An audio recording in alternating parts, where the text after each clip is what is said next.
Welcome to the Doodle Dad Year podcast. Jokes Gen X dads understand. Dad friendly entertainment for you and me. Controlling our kids' economy can make our kids great again. My three fuss free kids, 90% of the time, are living proof of it. This is Doodle Dad on lots of things except Adderall, as much as I long for its angelic, speedy embrace through my fingertips in the form of more sheets of comedy gold. But God didn't birth me to become a complete mental crippled dependent speed freak, so I'll spoil you with some material written off the almighty Adderall. You're welcome. Holla! Thank you very much! Doodle Dad on conservatism.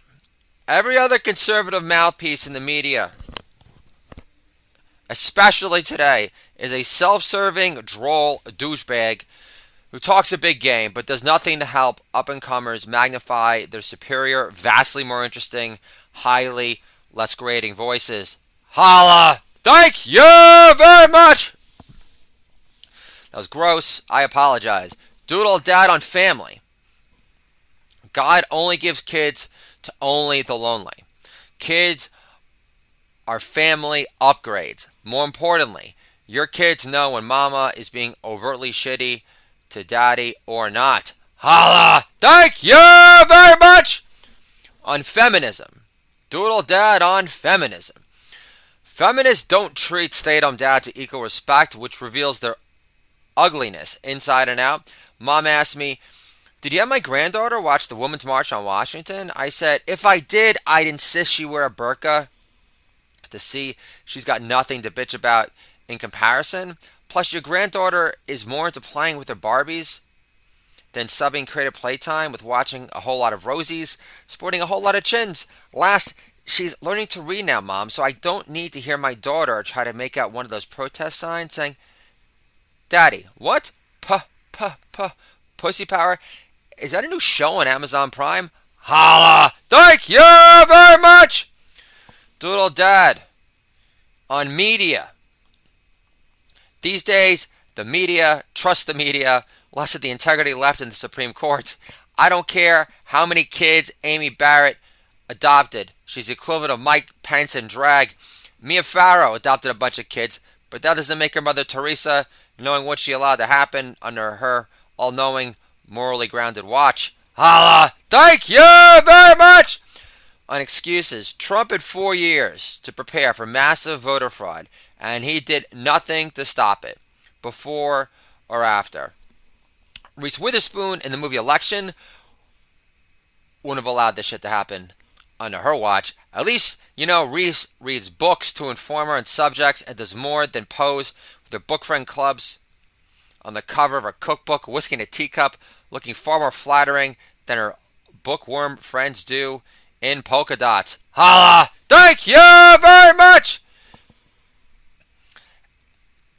Incredibly assholish observation regarding Reese Witherspoon picture on the cover of her cookbook, Whiskey in a Teacup. Reese Witherspoon is covering her chin with a teacup with whiskey inside on purpose. Holla! Thank you very much!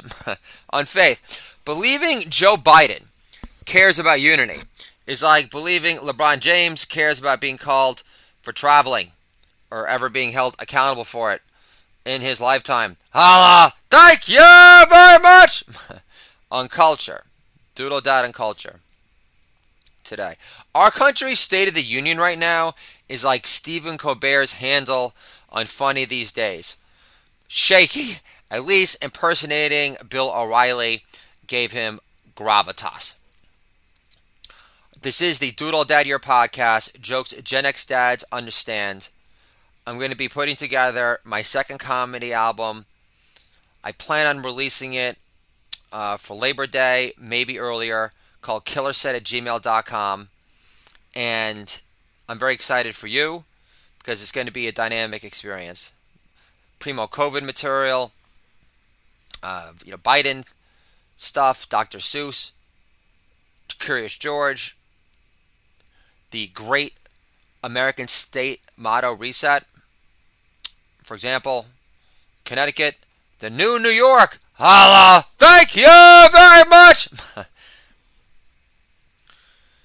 So I am going to have a official, edited, professionally edited manuscript for Waste of Height, really short stories, later this week.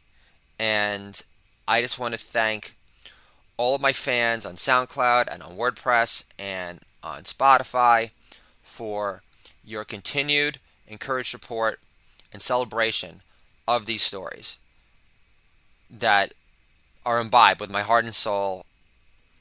I wrote a bunch of Star vehicle stories involving my children, and it's impossible not to be moved by these stories. It's possible not to laugh from these stories, and I am banking on a literary agent sometime this century agreeing to every assertion I just made.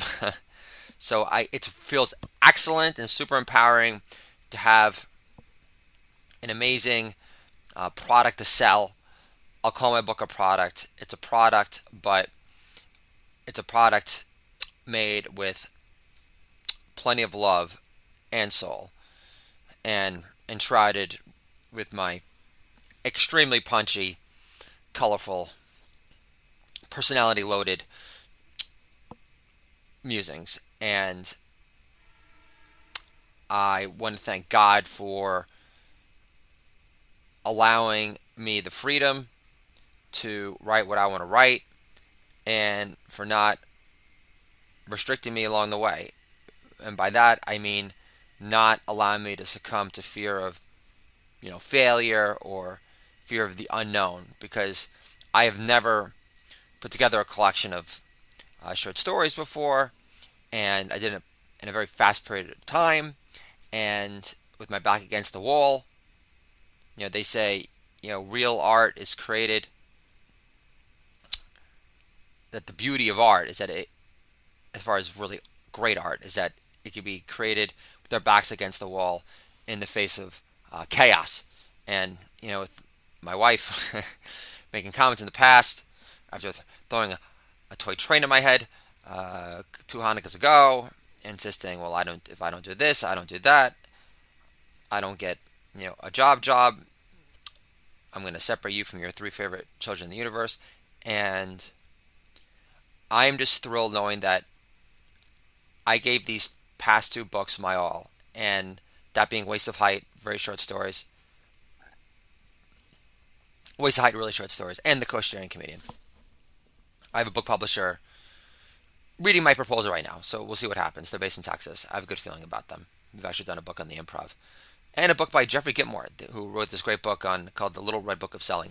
So I feel very good about that. And so again, I just want to thank God for giving me the confidence and freedom to write the best books of my life. And now I can pursue regular steady employment, knowing that I have 2 awesome books. And if a literary agent ever wants to get off their sweet ass and represent me, make the next big thing, and book me for comedy tours in Israel, I'll have a semblance of leverage, and in the form of a real job at some point around the corner. And it will feel great when I could officially say goodbye to that job and finally be a paid, do-it-all dad comedic star that I was destined to be. And I'll talk to you guys soon.